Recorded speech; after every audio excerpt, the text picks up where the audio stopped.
What would you do if your door opened by itself at exactly 3 a.m. every single night? For me, it started last Tuesday. I was jolted awake by a soft click, the sound of a latch disengaging.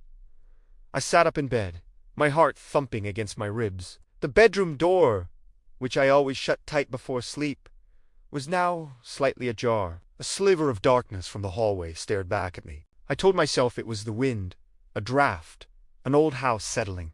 I got up, closed it, and checked the lock. It was sickery. But the next night, it happened again. The same soft click, followed by the slow, silent swing of the door. And when I checked my phone, the screen glowed with the time. 3 a.m. Exactly. This became my new ritual. Every night, I'd lie awake, staring at the door, my phone clutched in my hand, watching the minutes tick by. 2:58. The silence in the house was a living thing, thick and heavy. 2:59. I'd hold my breath, every nerve screaming. Then, 3 a.m. Click, the door would drift open, revealing nothing but the profound darkness of the hallway beyond. No footsteps, no voice, just an unnerving, perfect silence. I started leaving the hallway light on, a desperate attempt to illuminate whatever phantom was my nightly visitor. But when the door opened, the light only seemed to make the shadows deeper, longer, more menacing. A strange cold would seep into the room, a chill that had nothing to do with the temperature. It felt like standing at the edge of an open freezer. My days became a blur of exhaustion. At work, my colleagues asked if I was okay. I'd just nod and sip my coffee, my mind replaying the click, the creak, the cold. I started to question my own sanity. Was I sleepwalking? Was I dreaming at all? I bought a cheap security camera, a little black orb that I placed on my bookshelf, aimed directly at the door. I needed proof. I needed to know I wasn't losing my mind. That night, I pretended to sleep, my body tensed under the covers. At 2:59 a.m., I squeezed my eyes shut, listening. Click. The familiar cold washed over me. I waited a few minutes, then scrambled out of bed, my hands shaking as I opened the camera app on my phone. The playback was grainy, but clear. There I was, tossing and turning. The time stamp in the corner hit 3 hours, 0 minutes, and 0 seconds. And then the doorknob turned. Slowly, deliberately, all on its own. It turned until the latch clicked free, and the door swung open. My blood ran cold. It wasn't me. It wasn't the wind. Something was opening my door. Panic began to set in. I started barricading the door at night with a chair, then a heavy dresser. But it made no difference. At 3 a.m., I'd hear the muffled scrapes of the furniture being pushed aside, inch by inch, followed by that same final click as the door opened. Whatever it was strong, and it was patient.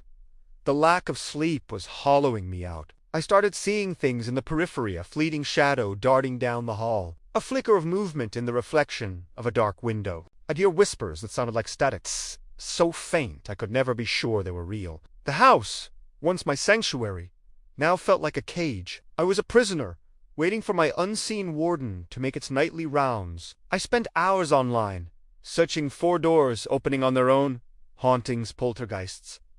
The stories were terrifying, but they were just stories. This was my reality. One Saturday, driven by a desperate need for answers, I decided to examine the door itself. It wasn't a solid oak door, probably original to the house. I ran my hands over the wood, the frame, the hinges.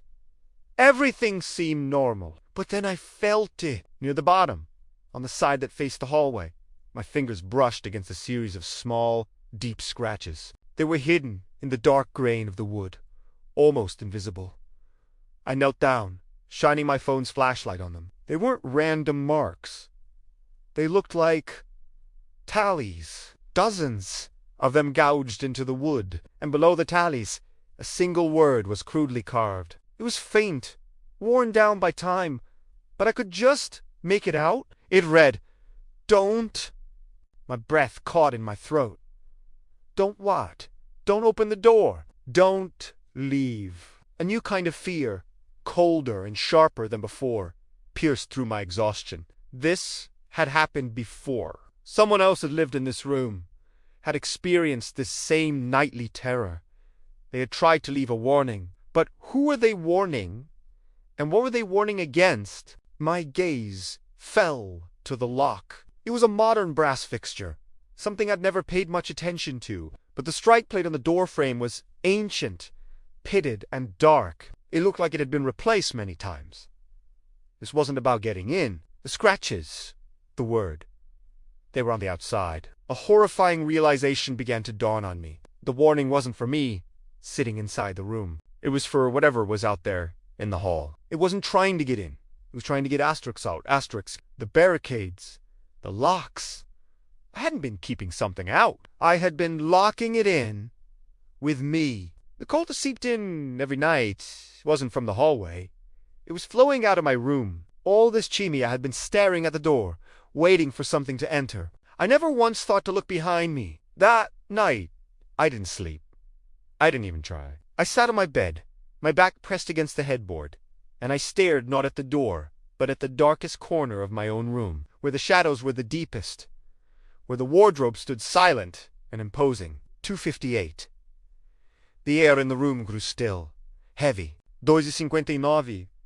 A profound cold emanated from the corner, a presence so intense it felt like a physical weight. I could feel its attention shift from the door towards me. It knew I understood. It knew I had seen the warning. Then my phone screen flashed. The time, 3 a.m. And for the first time in weeks, from beyond me inside the room, I heard a new sound. It wasn't the click of the latch. It was the slow, deliberate creak of a wardrobe door swinging open.